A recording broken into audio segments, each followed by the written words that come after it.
სახელმწიფო შესყიდვებში თეთრი სიით გათვალისწინებული პრეფერენციების გაუქმება იგეგმება, როგორია ბიზნესის პოზიცია, გიყვებით რამდენიმე წუთში. საქართველოში ჩრდილოეთ სამხრეთის ახალი მაგისტრალი აშენდება, ნატახტარი ჟინვალის 27 კილომეტრიანი გზა ადგილს უცვლის ჩრდილოეთის გადასახვევს და ის სოფელ წიწამურთან გადაინაცვლებს.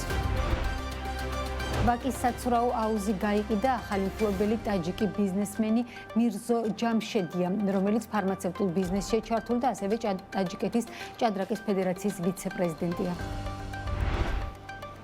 8 თვეში საქართველოდან სხვადასხვა ქვეყანაში 263.501.000 დოლარი გადაირიცხა, ყველაზე მეტი თანხა თურქეთში, აზერბაიჯანსა და რუსეთშია გადარიცხული.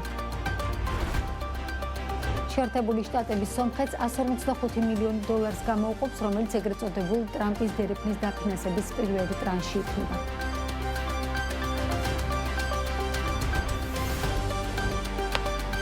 მოგესალმებით, ეს BMG რეგიონის წამყვანი ბიზნეს მედია სააგენტო, საქმიანობებს BMG-ს გუნდთან ერთად ნინო ტაბეტაძე წარმოგიდგენთ. ქართული ოცნება სახელმწიფო შესყიდვებში მონაწილე კომპანიებისთვის თეთრი სიით მინიჭებული პრეფერენციების გაუქმებას გეგმავს. ეს სიახლე ბიზნეს პრემიერ-მინისტრი ირაკლი კობახიძისა და ინფრასტრუქტურის მინისტრთან გამართულ გუშინდელ შეხვედრაზე გააცნეს. რევაზ სოხაძის განცხადებით, შესაბამისმა პრეფერენციებმა მავნე პრაქტიკა შეიძინა, სწორედ ამიტომ დადგა ტრის წესრიგში მისი გაუქმებაც. ინფრასტრუქტურული პროექტების მშენებელი კომპანიების ნაწილში კი აცხადებენ, რომ თეთრი სიის ერთიანად გაუქმება სექტორში ლიკვიდურობის მნიშვნელოვან კრიზისს შექმნის. რა პრეფერენციებით სარგებლობდნენ თეთრ სიაში მოხვედრილი კომპანიები, რა იცვლება და რა გამოწვევების წინაშე შეიძლება დადგეს ბიზნესი ეგრეთ წოდებული თეთრი სიის გაუქმებით.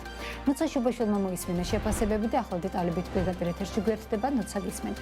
ნინო, მოგესალმები. დღეს მოქმედი წესის თანახმად სახელმწიფო ტენდერების თეთრ სიაში რეგისტრირებული კომპანიების სხვადასხვა პრეფერენციებით სარგებლობენ. მათ შორის შესაბამის ონლაინ რეესტრში რეგისტრირებული მიმწოდებელ კომპანიებს საშუალება აქვს წინასწარი ანგარიშწორების შემთხვევაში შემწყიდველ ორგანიზაციას წინასწარ გადასახდელი თანხის ნახევარი ოდენობის გარანტია წარუდგინონ. ამ სიაში მოხვედრილი კომპანიებისთვის იგივე პრეფერენცია ვრცელდება ხელშეკრულების შესრულების უზრუნველყოფის გარანტიის მოთხოვნის შემთხვევაშიც. სწორედ თეთრი სიით გათვალისწინებული პრეფერენციების გაუქმება იყო ერთ-ერთი ინიციატივა, რაც გუშინ გამართულ შეხვედრაზე ბიზნეს სექტორის წარმომადგენლებს გააცნეს. რევაზ სოხაძე ამბობს, რომ შესაბამისმა პრეფერენციებმა მათ შორის საავანსო გადახდებთან დაკავშირებით მავნე პრაქტიკა შეიძინა, ამიტომ მისი გაუქმების საჭიროება დადგა დღის წესრიგში. რა თქმა უნდა, არსებობს საკითხები, სადაც შეიძლება ჩვენ და ზოგიერთი ბიზნესის წარმომადგენელი ვერ შევთანხმდეთ. სამწუხაროდ თეთრი სიიდან გამომდინარე პრეფერენციებმა საკმაოდ მავნე პრაქტიკა შეიძინა.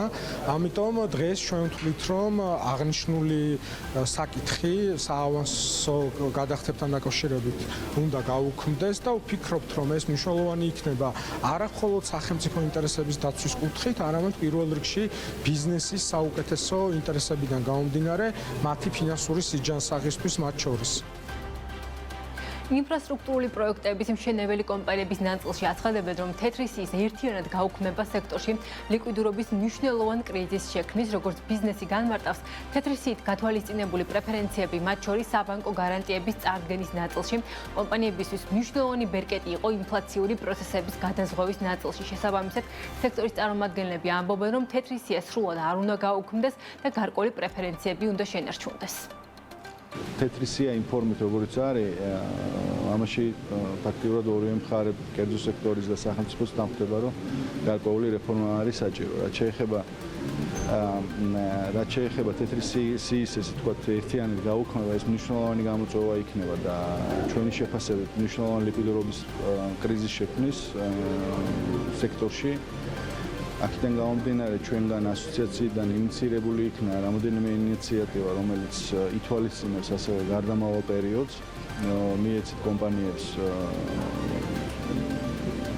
ადაპტირების საშუალება და თეთრი სიის, ესე ვთქვათ, უფრო მოდიფიცირება მოხდეს და რეფორმა და არა, ესე ვთქვათ, ერთიანად მისი გაუქმება. ამიტომ ეს გამეორდები ლიკვიდურობის მნიშვნელოვან კრიზისში. თეთრი სიის საკითხი, რომელიც როგორც ვთქვათ, გადაწყვეტილი არის უკვე, რომ და გაუქმდეს, ეს არის გარკვეული პრეფერენციები კომპანიებისთვის, ვინც მუშაობს სახელმწიფოსთან.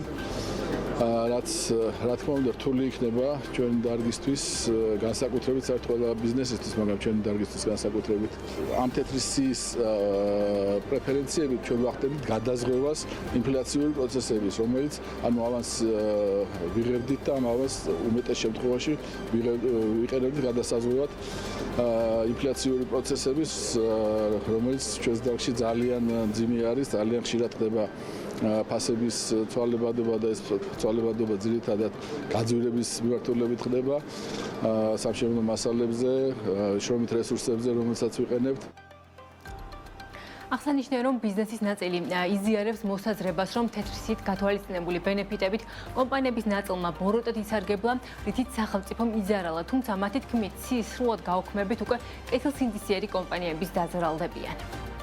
თეთრი სია არის პრივილეგია გარკვეული, რომელსაც იყენებდი მაგალითად ნახევარი უზრუნველყოფის გარანტიას წარადგენდი და იღებდი მთლიანი უზრუნველყოფის გარანტიას. ეს თქვათ, ამ სახელმწიფოს ფაქტობრივად ეხმარებოდა კომპანიებს ამ კუთხით. არიან რამდენი ხალხი კომპანიები, რომელსაც შეიძლება არაკეთილსინდისიერად მიუდგნენ თეთრი სიის თემას და აქედან გამომდინარე მათი არგუმენტი ეს არის, თუმცა მთლიანი სექტორისთვის ეს არ იქნება ნახდათ ჯანსაღი. იმიტომ რომ პროდუქტიულობა დაიწევს, კონკურენციას დაიწევს, შესაბამისად ბევრი კვალიფიციური კომპანიები ბევრ პროექტებში ვერ მოახერხებენ მონაწილეობის მიღებას. თუ თეთრი სია სრულად გაუქმება, ვიზარალებთ დანარჩენი კომპანიები, რომლებიც კეთილსინდისიერად ემსახურებით ამ მოცემულობას და შესაბამისად სარგებლობთ ამ ბენეფიტით.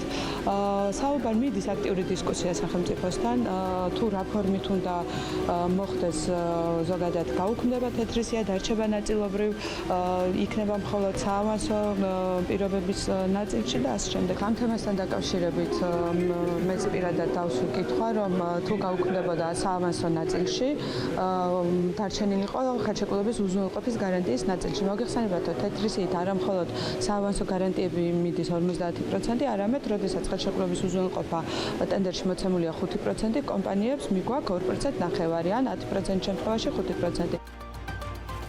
კიდევ ერთი საკითხი, რაზეც გუშინდელ შეხვედრაზე მთავრობისა და ბიზნესის წარმომადგენლებმა იმსჯელეს, ტენდერებში ფას წარმოქმნა და შესყიდვებში ფასთა ინდექსაციის მოდელის სავალდებულო წესით შემოღება. შესაბამისი ინიციატივა ინფრასტრუქტურის მშენებელთა ასოციაციამ მთავრობის წინაშე კიდევ ერთხელ დააყენა. ამ საკითხზე შეფასებებს და მოსაზრებებს მომდევნო გამოშვებებში უკვე ჩემი კოლეგა ანუკა ჯოხაძე გაგაცნობთ. მადლობა ნუცა, რატომ გეგმავს მთავრობა სახელმწიფოს შესყიდვებში თეთრი სიით გათვალისწინებული პრეფერენციების გაუქმებაზე, როგორია ბიზნესის პოზიცია, ნუცა შუბიშვილმა გაგოცნა. საქართველოში ჩრდილოეთ სამხრეთის მიმართულებით ახალი გზის მშენებლობა იგეგმება. გარემოს დაცვითი ზედამხედველობის დეპარტამენტს უკვე წარედგინა ნატახტარის ჟინვალის 27 კილომეტრიანი 4-გზოლიანი გზის გარემოზე ზემოქმედების შეფასების დოკუმენტი, რომელიც 3 ალტერნატიული მარშრუტის გარემოს დაცვით და ეკონომიკურ-სოციალურ ანალიზს მოიცავს. ანალიზის თანახმად უპირატესობა მიენიჭა მარშრუტს, რომელიც ადგილს უცვლის ჩრდილოეთის გადასახოს და ის ამჟამად არსებული წერტილიდან რამდენიმე კილომეტრით სოფელ წიწამურთან გადაინაცვლებს. პროექტის თანახმად გზის საერთო სიგრძე 27 კილომეტრია და 16 ხიდის მშენებლობასაც ითვალისწინებს, მათ შორის ყველაზე გრძელი 991 მეტრის ორი პარალელური ხიდი მდინარე არაგვზე გაივლის. აღსანიშნავია, რომ აღნიშნული გზა მივა ჟინვალამდე, რის შემდეგაც სავარაუდოდ კიდევ ერთი მონაკვეთის აშენება იქნება საჭირო, რომელიც ქვეშეთი-კობის გზას დაუკავშირდება. რამდენი მილიონი ლარი დაჯდება ახალი გზის მშენებლობა ჯერ უცნობია.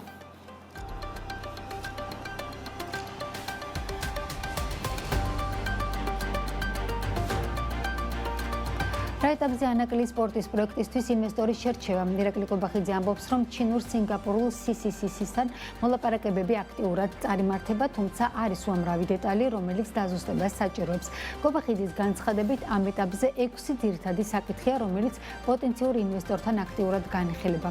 რა საკითხების დაზუსტება ხდება, ირაკლი კობახიძეს არ დაუსახელებია, ეკონომიკის სამინისტროში კი ამბობენ, რომ მოლაპარაკება არ არის საჯარო და შესაბამისად არ არის საჯარო განსახილველი საკითხებიც.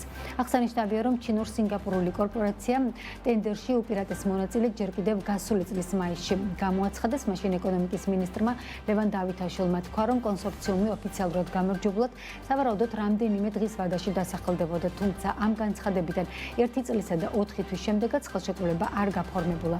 ამჟამად ანაკლის სპორტის მშენებლობის გარკვეულ სამუშაოებს მთავრობა ახორციელებს. ანაკლის განვითარება არის ერთ-ერთი უმთავრესი პრიორიტეტი. მოლაპარაკებები აქტიურად წარიმართება, თუმცა არის უამრავი დეტალი. თქვენ შეგიძლიათ წარმოიდგინოთ, რა მასშტაბის მოლაპარაკებებია საუბარი, არის უამრავი დეტალი, რომელიც საჭიროებს დაზუსტებას. არის 6 ძირითადი საკითხი, რომელიც ამ ეტაპზე აქტიურად განიხილება, როგორც კი მოვრიგდებით ყველა თემასთან დაკავშირებით, მაშინვე მოეწერება ხელი უკვე საბოლოო ხელშეკრულებას.